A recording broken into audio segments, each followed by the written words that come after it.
தோல்விகளால் நீ பட்ட வழிகளை யாரும் கேட்கக்கூட தயாராக இருக்க மாட்டார்கள், நீ வெற்றி பெற்று சொல்கிற வரை. தவறு செய்தவர்கள் தைரியத்துடனும் தாக்கப்பட்டவர்கள் தயக்கத்துடனும் நடமாடுகிற உலகம் இது. பேசி தீர்க்க முடியாத பிரச்சனைகளுக்கு ஒரே வழி தீர்த்து பேசிவிடுவதுதான். யார் வேண்டுமானாலும் நம்முடைய இடத்தை நிரப்பிவிட முடியும் என்றால் அந்த இடம் நமக்கு நிரந்தரமானது இல்லை என்று அர்த்தம். என் வெற்றிகளுக்கு இரண்டாவது காரணம் நான். முதல் காரணம் என்னை உருவாக்கியவர்கள். மாற்று துணி இல்லாமலும், மறுவேளைக்கு உணவு இல்லாமலும், மழைக்கு ஒதுங்க இடம் இல்லாமலும் வாழ்கிறவர்களிடம் இருக்கின்ற அதே நம்பிக்கை எனக்கும் வேண்டும் இறைவனே. மனித நேயமில்லா மனிதனும் மிருகமே.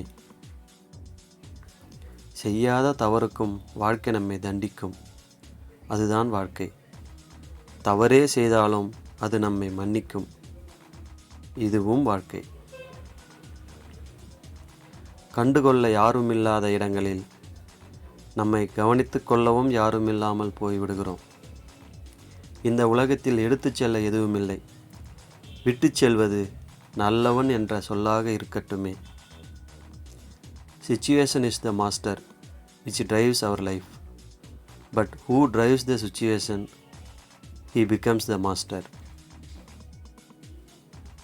கனவிலும் வந்து வாட்டும் கடன் தொல்லை, வயிற்றெரிச்சலை தரும் வட்டி கணக்கு, சம்பளத்தின் பெரும்பங்கு விழுங்கும் மாத தவணை, இவை அனைத்திற்கும் மத்தியிலும் சின்னதொரு சந்தோஷம், சொந்த வீடு. நமக்கு பொது எதிரி இல்லாமல் போகிற போது நமக்குள்ளாகவே ஒரு எதிரி உருவாகி விடுகிறான். வாழவே பிடிக்காத போதுதான் சாக தோன்றுகிறது.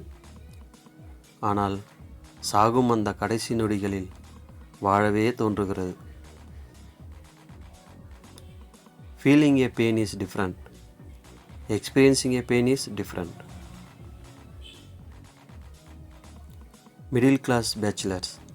நான் உண்ணாமல் உறங்கிக் கொண்டிருந்த நாட்கள் ஏராளம். அதில் அசதியில் உறங்கிய நாட்களை விட பசி தெரியாமல் இருக்க உறங்கிய நாட்கள் தான் அதிகம். நம் வாழ்க்கை நம் கையில் மட்டுமல்ல, அடுத்தவர் கையாலும் அமைந்து விடுகிறது. அதைதான் அதிர்ஷ்டம் என்கிறோம்.